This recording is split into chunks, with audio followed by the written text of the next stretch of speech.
Bonjour et bienvenue dans cette nouvelle vidéo consacrée à l'apprentissage du React Native dans lequel nous allons continuer notre application de gestion de compte bancaire. Donc dans l'écran d'aujourd'hui que nous allons réaliser cette interface et ce que je vais vous apprendre à utiliser, c'est mettre en place des composantes que vous pourrez utiliser. Par exemple là, on remarque que là on a un texte qui est aujourd'hui, qui est le titre, et à l'intérieur ici on a une icône, un texte, c'est-à-dire là c'est une ligne. On pourra mettre tout ce bloc-là dans une composante qu'on pourra rappeler plusieurs fois, histoire de générer plusieurs fois le même code. Donc c'est parti, on démarre alors.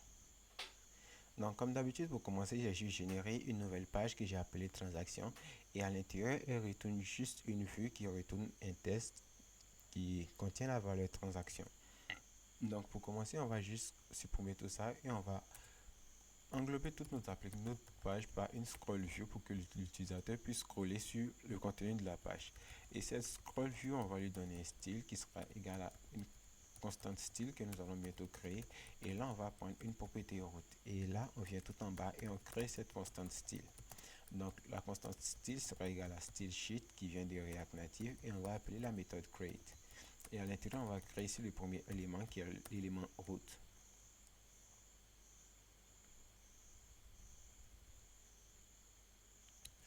Ensuite, ce qu'on doit faire, on va juste ici créer maintenant un header. Donc, je vais mettre un commentaire, je vais dire que header. Là, c'est pour signaler que là, on commence le header. Et je vais juste mettre un commentaire de fin pour lui dire que là, le header se termine. Donc là, je vais mettre fin header. Et le header sera contenu entre ces deux commentaires, entre ces deux blocs de code. Et pour le header, on va juste faire une vue classique. Et là, on va lui donner un style. Et le style, ça sera égal à style.header. Et là, au niveau de la constante style, on va venir créer ici la propriété header qui pour le moment on va laisser à vide. Ok, ensuite à l'intérieur de cette vue, ici on va avoir les items du header. Donc ici on va créer une autre sous-vue qu'on va juste l'appeler view.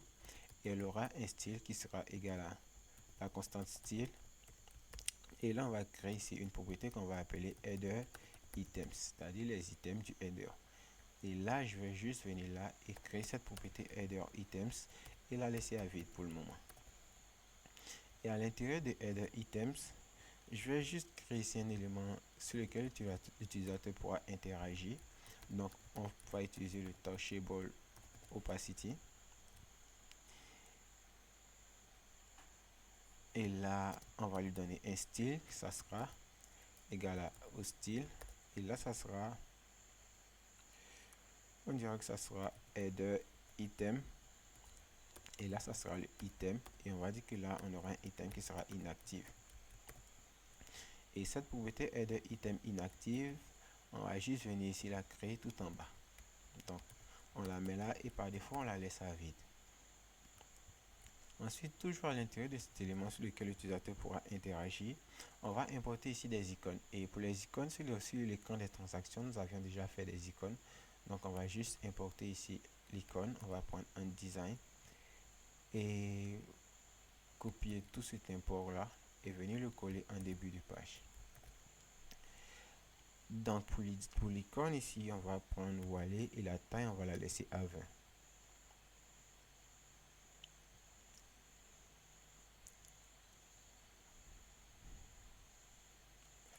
Ensuite, juste après l'icône, on va juste générer ici un nouveau texte.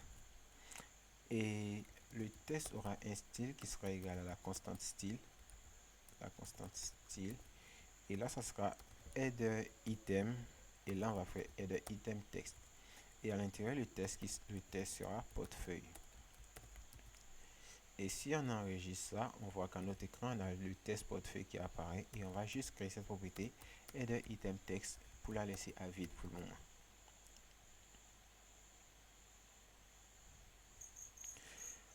Ensuite, on va dupliquer ici le touchable opacity pour l'avoir en deux exemplaires. Et pour ce second exemplaire, on va juste retirer la propriété inactive.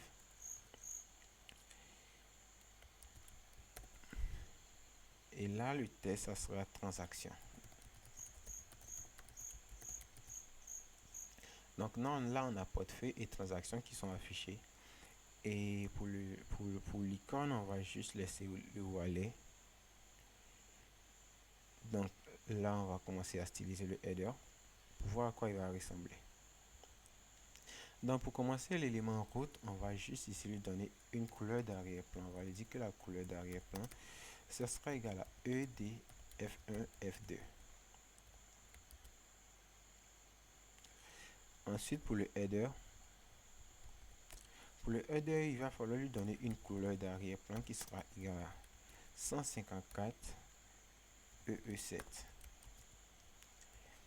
Et pour la couleur d'arrière-plan, on va lui donner une hauteur. Et pour la hauteur, on va prendre la même hauteur qu'on avait définie au niveau du dashboard. Donc on va prendre Windows 8 et au niveau des transactions, on va juste venir la créer ici. Et au niveau des imports venant des React Native, on va importer dimension. Et maintenant, ensuite, au niveau du header, on va juste lui dire que la hauteur est égale à Windows 8 et on multiplie ça par 0,18 pour avoir une petite partie de notre écran. Ensuite, on va attaquer maintenant le header item. Là, on va lui dire qu'on a une margin top de 30 et là, on a une flex direction de row pour que les éléments soient alignés en ligne. Ensuite, on va lui dire qu'on fait un align item de center pour que les éléments soient centrés. Et là, on va faire ici un justify content de center pour que les éléments soient tous au centre. Là, on a portefeuille et transactions qui apparaissent au centre de notre écran.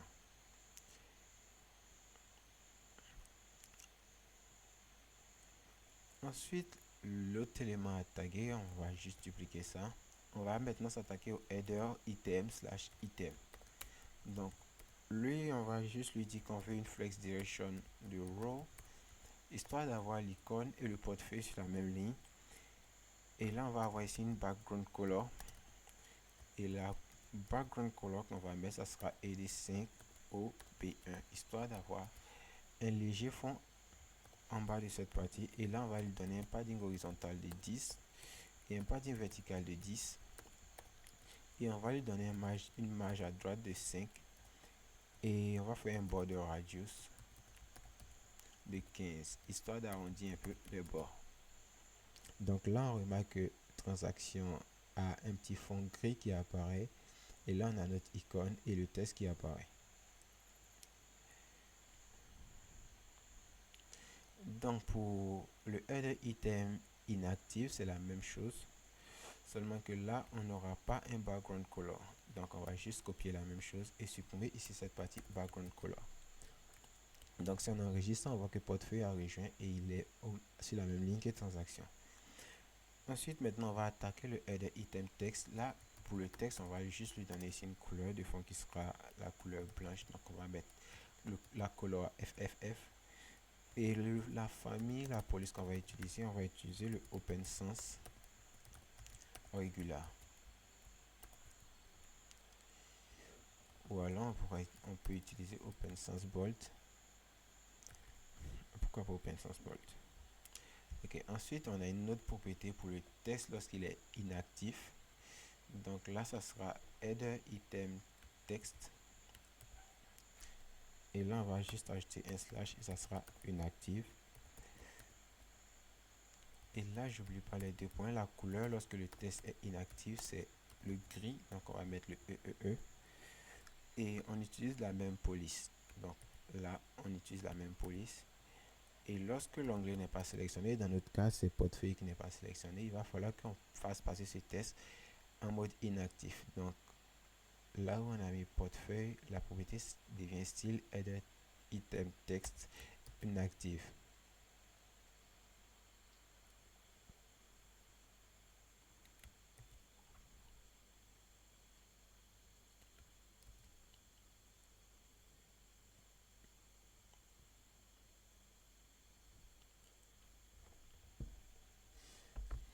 Donc on a fini avec cette partie. Le prochain élément sur lequel on doit travailler, c'est le montant du compte. Ici, on doit mettre la transaction et le montant du compte totalement en bas.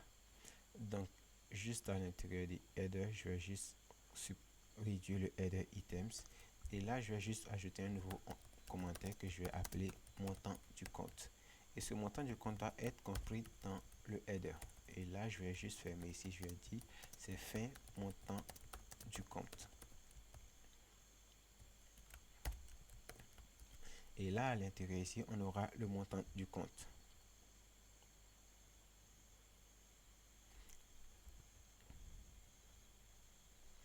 Donc pour le montant du compte, on aura ici une vue classique. On va juste créer ici une nouvelle vue. Et cette vue aura un style qui sera la constante style. Et on va créer ici une variable qu'on va appeler accountView. Une propriété plutôt qu'on va appeler accountView. Et là, on va juste ici créer un texte. Et lui, on va lui donner un style qui sera égal à la constante style. Et là, ça sera account value. Là, ici, on va avoir la valeur et là, ça sera transaction. Pour lui dire que là, on est sur l'écran des transactions. Et maintenant, ce qu'on va avoir, c'est le montant du compte. Donc ici, pour le montant, on va avoir une icône, un texte. Donc, il va falloir qu'on englobe tout ça dans une nouvelle vue. Et on va tout mettre ça dans une nouvelle vue. Et là, on va utiliser une icône qui vient du font awesome. Et le nom de l'icône, c'est $, pour avoir le symbole $. Et si je me trompe pas, toutes mes icônes ont la même configuration. Donc, je vais prendre ici tout ce qui concerne ça. Et juste après le $, j'ajoute ça. Ensuite, si j'enregistre ça, je vois que là, j'ai transaction qui apparaît et le symbole $, qui apparaît tout en bas. Ensuite, juste après ce symbole $, on va juste créer ici une nouvelle propriété texte qui va contenir le montant du compte de l'utilisateur. Et là, ça sera les 2 millions. Et cette propriété texte aura un style qui sera égal à la constante style. Et là, on va l'appeler account value pour que ça soit identique, pour qu'il ait le même style que l'onglet transaction. Et on va venir créer ici ces trois différents champs. Donc, je vais réduire un peu mon code. Je réduis le header items, on en a déjà terminé. Et là, la prochaine propriété à créer, c'est le account view, qui va être la vue du compte. Et là, on a account value à créer.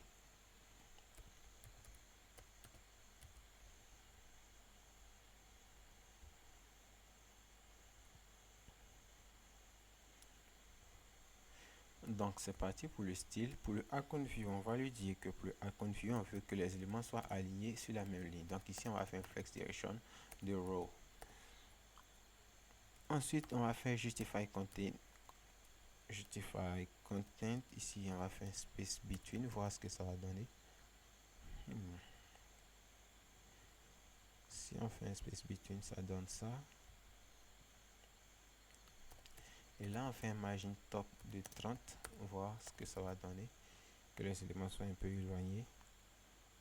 Et si je lui donnais un padding horizontal de 15, voir ce que ça va donner. Et là, on va avoir ici un padding horizontal de 15. Ok. Ensuite, maintenant pour le account value, on va lui donner ici la couleur blanche. Donc, on lui donne la couleur blanche, c'est le FFF. Et la police, on va lui donner la même police. Dans mon cas, c'est open sans regular. Et là, pour la taille de la police, on va lui dire que le font size qu'on veut utiliser, c'est 18. Et là, on va créer ici une nouvelle propriété pour l'icône et le montant du compte. Donc ici, on va créer une nouvelle propriété qu'on va appeler account value icône. Et là, on va la laisser à vide et on va venir lier notre vue. Notre vue qui est ici, qui compte celle-là. On va dire que c'est égal à style et la propriété style. Et là, on va prendre ce style qu'on va bientôt créer, le account value icône. Et pour ce account value icon, c'est quelque chose de très simple. On veut que l'icône et le texte soient alignés. Donc, on fait un flex direction de row. Et les deux sont alignés. Et la prochaine chose à faire, c'est de faire ici un align item de center pour que les deux soient alignés sur la même ligne ou sur le même axe. Et là, ici, on a terminé avec le header. Et si je présente encore ce qu'on doit faire, je dirais que je l'ai complètement effacé. Là, on doit voir ici maintenant les onglets qui vont regrouper les transactions en fonction de leur jour et les transactions qui ont été faites en fonction du jour qui est marqué ici en titre. Et bien pour faire ça, puisqu'on peut avoir plusieurs jours, on va utiliser la notion de composante pour qu'on puisse travailler facilement. Donc ce que je vous invite à faire, c'est à l'intérieur du dossier source, créer ici un nouveau dossier que vous allez appeler component. Ou vous pouvez l'appeler composante si vous tenez à garder la langue française. Donc, dans mon cas, c'est la component. Et à l'intérieur de ce component, je vais créer ici un fichier que je vais appeler. Ce fichier va contenir les jours. Donc, comment est-ce que je peux l'appeler? Ce sont les jours de la transaction. Donc, je vais l'appeler dans mon cas transaction days.js qui va contenir ici les jours. Et ici, je vais juste faire un NFE. Et là, cet écran transaction day au niveau, je ferme le dashboard au niveau de ma vue transaction, juste en dessous du header. J'ai mis des commentaires, oui, juste en dessous du header, je vais juste ici mettre un commentaire et ça sera transaction en fonction du jour. Et là, je vais appeler ma composante transaction day que j'ai créée au niveau des components. Donc ici, je vais appeler transaction days.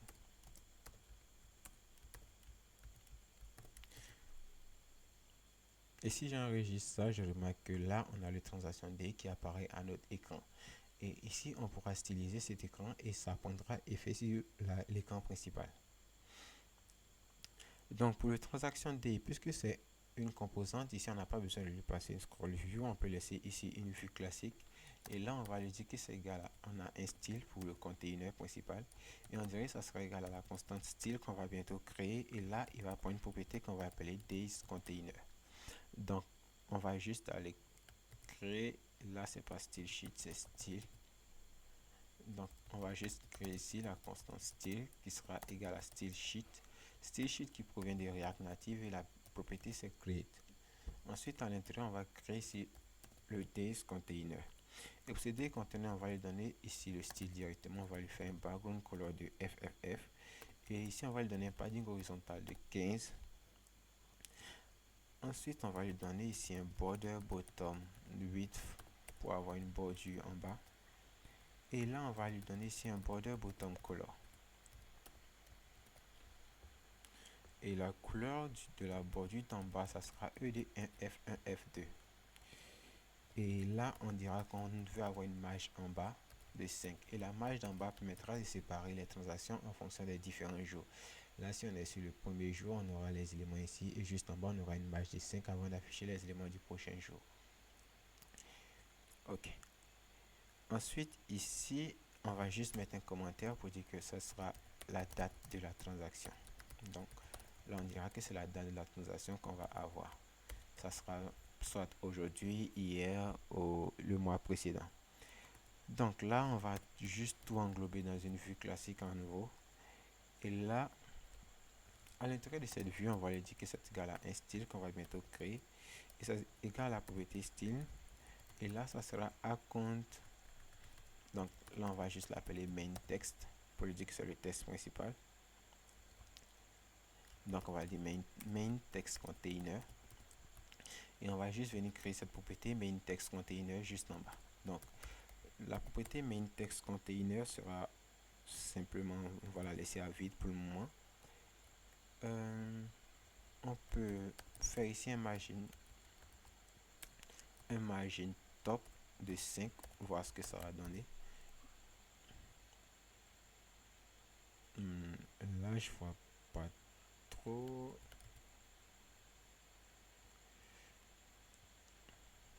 On va juste laisser ici un margin top de 5 pour l'éloigner du haut. Et là, si rien n'apparaît, c'est parce que là, on n'a pas encore ajouté de texte. Donc ici, on va créer une propriété texte.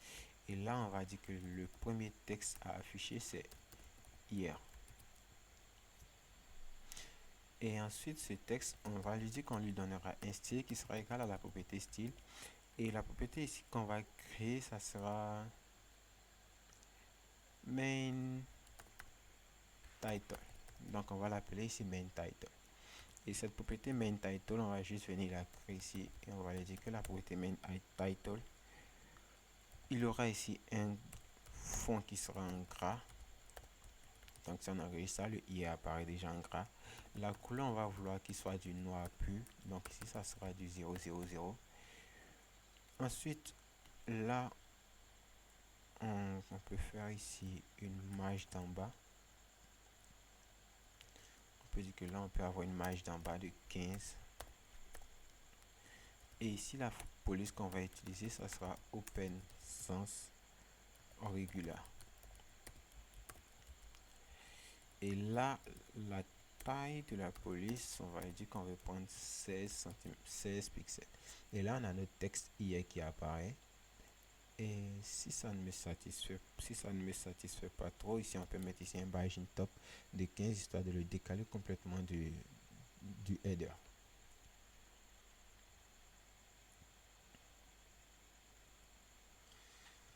Ok, ensuite les éléments qui vont concerner cette date, c'est-à-dire la date d'hier, il va falloir qu'il y ait des éléments qui vont concerner cette date d'hier. Et ici, il peut y avoir plusieurs éléments. Donc, lorsqu'il y a plusieurs éléments, on peut les lister directement ici, mais ce que je recommande de faire, c'est de les mettre dans une composante à part pour qu'on puisse les utiliser plusieurs fois. Donc, à l'intérieur de component, je vous invite à créer un nouveau fichier que vous allez appeler transactionsitem.js. Donc, on peut appeler ça transaction days.item.js, c'est-à-dire les items du jour. Et là, ici, on va juste lui faire ici un RNFE pour retourner ça.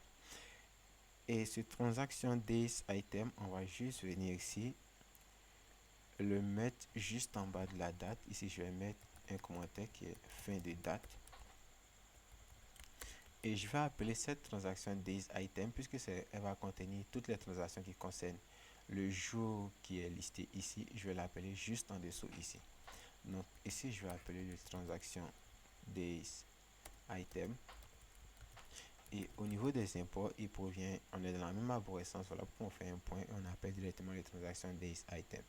Et là, on a le transaction days item qui apparaît sous forme de texte.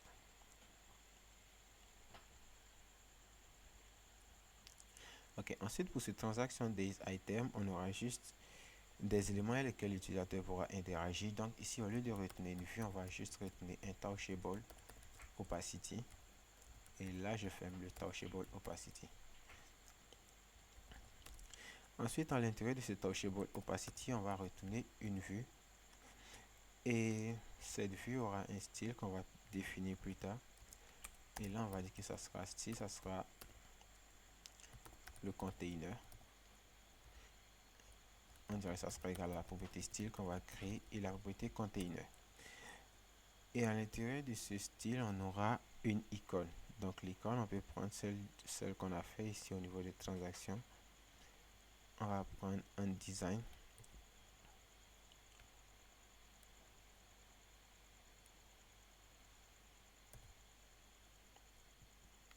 Et au niveau des transactions, on doit importer ici les icônes. Donc c'est cela, on va juste les prendre et les ramener au niveau des transactions item.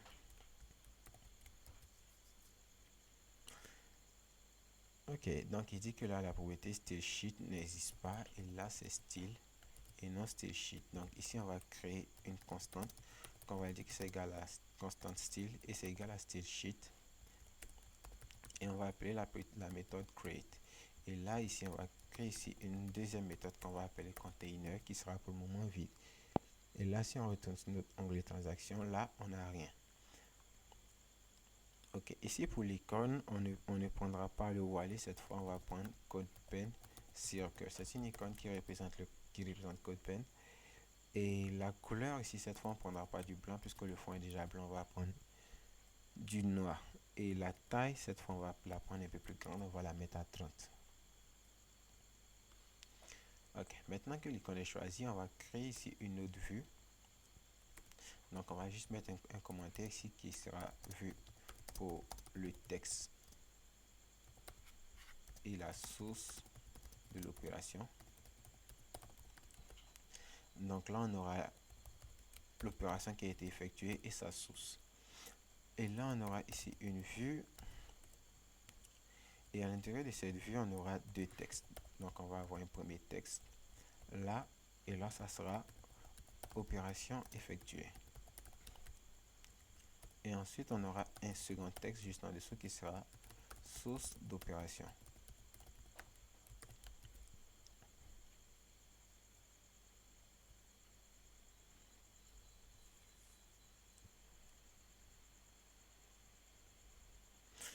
Ensuite, pour le container, on va commencer à le styliser.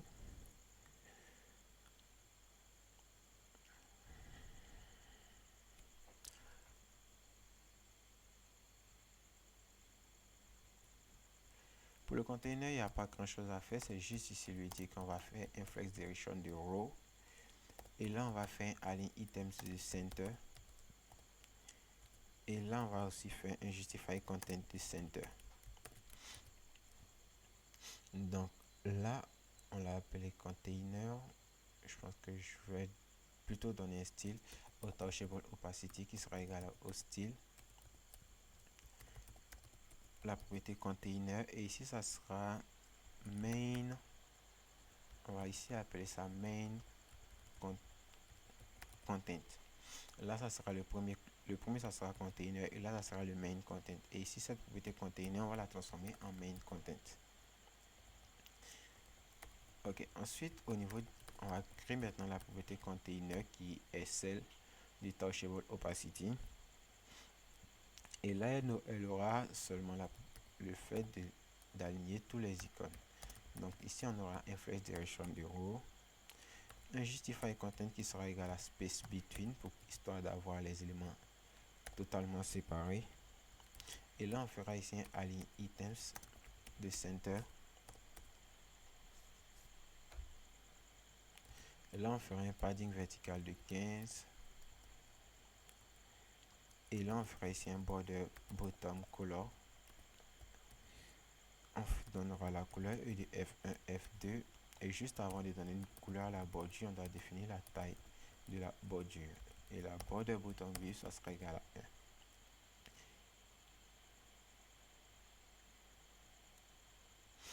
Et ici on voit que le logo CodePen et le test sont sacrément collés, donc on va mettre un peu d'espace ici, on va mettre un margin right de 15. Ok, ensuite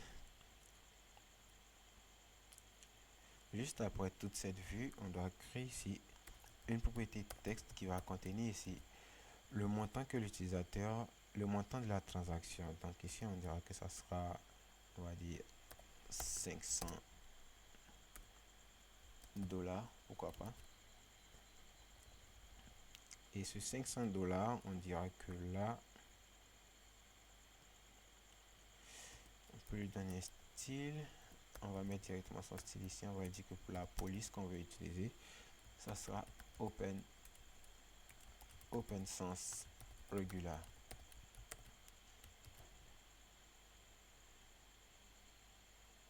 Et là au niveau du main content, si je regarde au niveau du main content,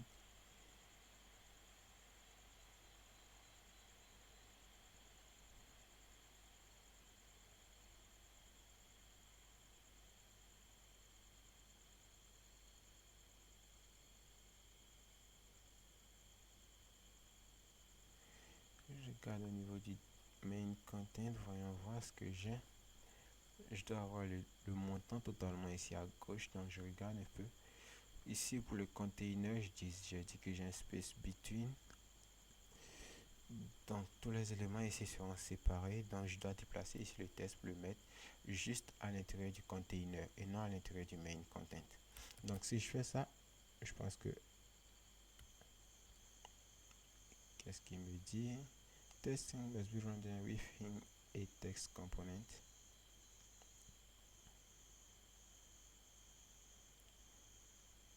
Là je pense que j'ai mis la valeur dans une propriété texte. Où est le souci? Donc si je supprime tout ça, au niveau j'ai réduit le main content, et si je place ici ma propriété texte à l'extérieur, j'ai la valeur 500 qui va totalement à droite, et c'est ce que je voulais. Et ensuite ce qu'on doit faire maintenant, c'est donner un style au texte principal, c'est-à-dire le texte de l'opération, et un autre style ici pour le second test. Donc ici on va créer ici operation title, et puis operation source. Ça sera des objets qui vont contenir les propriétés pour nos différents tests. Donc pour le operation title, on dira qu'on a ici quelle couleur est-ce qu'on peut prendre. Voyons, on va prendre encore le noir pur. La police, on va utiliser la même, on va utiliser open sans. Cette fois on va prendre regular. là, on va laisser à bold. Et là, on va prendre ici un font weight de bold. Ici, on peut la mettre en gras. Donc, je vais directement appeler la police qui fait le gras. Et ici, je vais faire un margin bottom de 2, histoire de séparer le texte principal, c'est-à-dire l'opération, et la source de l'opération. Et ici, ce texte opération, je vais le lier à ce style-là, qui est ça égale à style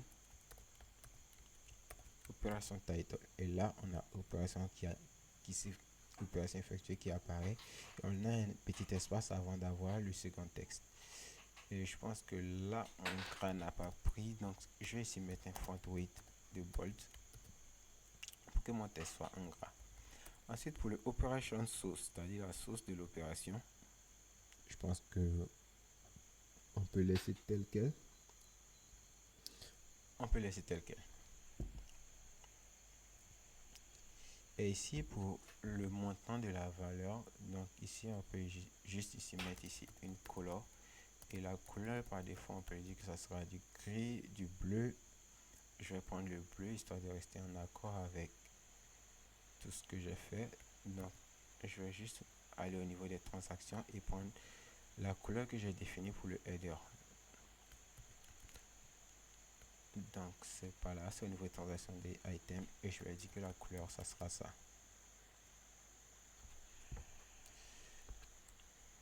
Et là, je vais dire qu'on va avoir un font size de 16 qui soit au minimum grand. Et je pense que je vais laisser comme ça. Et là, on a un font size de 16. Ensuite, ce que vous devez comprendre, c'est que là, si on retourne au niveau de l'écran des transactions, ici, on a le transaction days qui est une composante qui contient les différents jours où l'utilisateur a eu à faire des opérations. Et à l'intérieur de ça, à l'intérieur de ces transactions days, on a le transaction item qui est aussi une composante qui liste les différentes opérations qui ont été effectuées à une date bien précise. Je prends ici un exemple. Là, on a la transaction day qui contient la valeur hier. Si je duplique cette ligne, on aura deux fois cette valeur. Donc, ça voudra dire qu'on a eu deux opérations différentes à deux dates précises. Et à l'intérieur ici, on a les opérations qui ont été effectuées. Et là, vous remarquez que le titre reste identique, donc il va falloir le personnaliser pour que à chaque fois qu'on a une nouvelle date, le titre puisse changer automatiquement.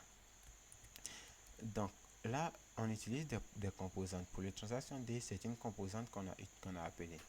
Et cette composante-là, on peut lui passer ici des propriétés, dont le titre ou la date si vous préférez. Et ici, on va d'abord ici lui passer la date. Donc pour lui passer la date, c'est ici au niveau de l'écran des transactions qu'on l'appelle. Donc pour lui passer la date, on va créer ici une propriété qu'on va appeler title. Et ici, on va passer la valeur qu'on souhaite passer. Donc ici, on va mettre la première valeur, ça sera aujourd'hui. Voyons voir si je mets ça. Donc là, je passe la date ici, au niveau de mon écran transaction où j'appelle la composante transaction D. Et au niveau de transaction D, comment est-ce que je fais pour récupérer cette date? Puisque c'est une propriété que je reçois directement du parent, je peux la récupérer ici. Donc ici, je vais faire une déstructuration et récupérer directement toutes les propriétés qui sont passées. Donc pour récupérer les propriétés, je dois passer le nom qui a été mis ici. Donc ici, dans mon cas, c'est title.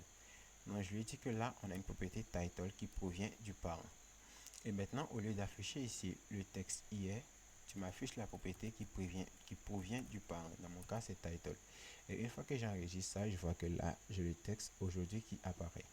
Et si je retourne sur mon onglet transaction et je duplique la composante transaction days en plusieurs exemplaires, c'est-à-dire que là, je mets hier, j'ai une autre opération qui apparaît avec une date différente qui s'affiche. Et là, si je duplique ça encore et que je change le titre, je le mets au 10 out 2021. Là, j'ai une autre opération qui apparaît ici avec la date qui a changé.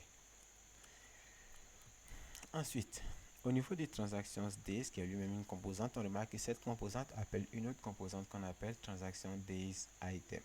Dans cette composante transaction days item, on peut ici lui passer des propriétés comme on l'a fait. Et les propriétés qu'on peut lui passer sont le titre, on peut lui passer la propriété pour l'icône, l'icône affichée, le titre, principal, le titre secondaire et le montant. Donc pour le moment, on va juste laisser l'icône, on va pas passer l'icône en tant que propriété, mais on va passer le titre principal, le titre secondaire et le montant.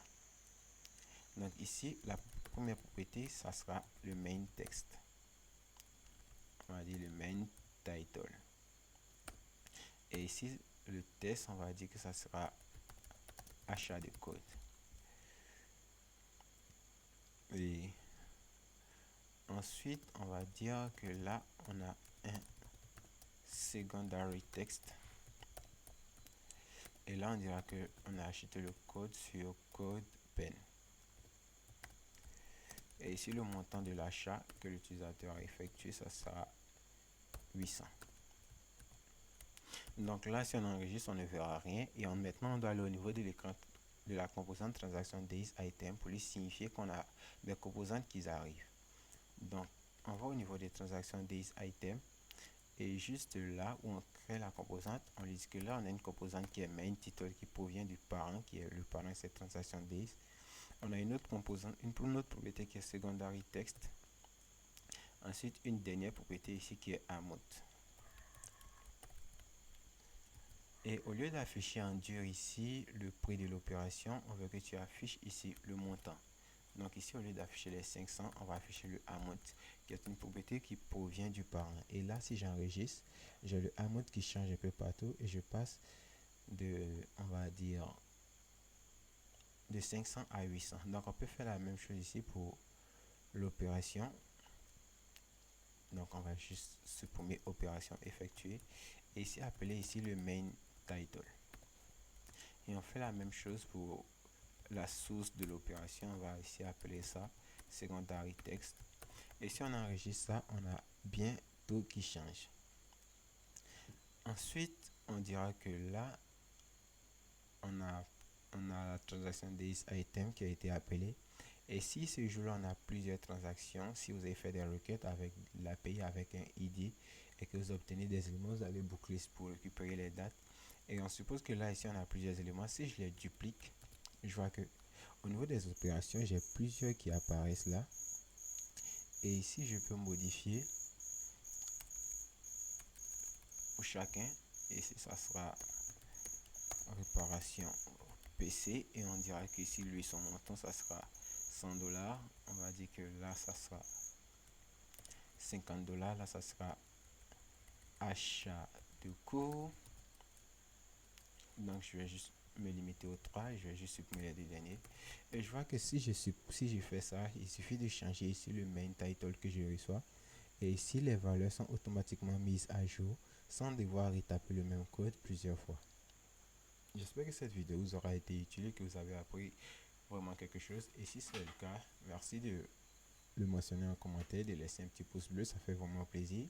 Et si ce n'est pas encore fait, n'hésitez pas à vous abonner pour permettre à l'algorithme de YouTube de proposer mes vidéos à d'autres mondes. Merci d'avoir suivi la vidéo et on se retrouve pour le prochain tutoriel consacré à l'apprentissage de React Native dans lequel nous allons concevoir encore une autre interface.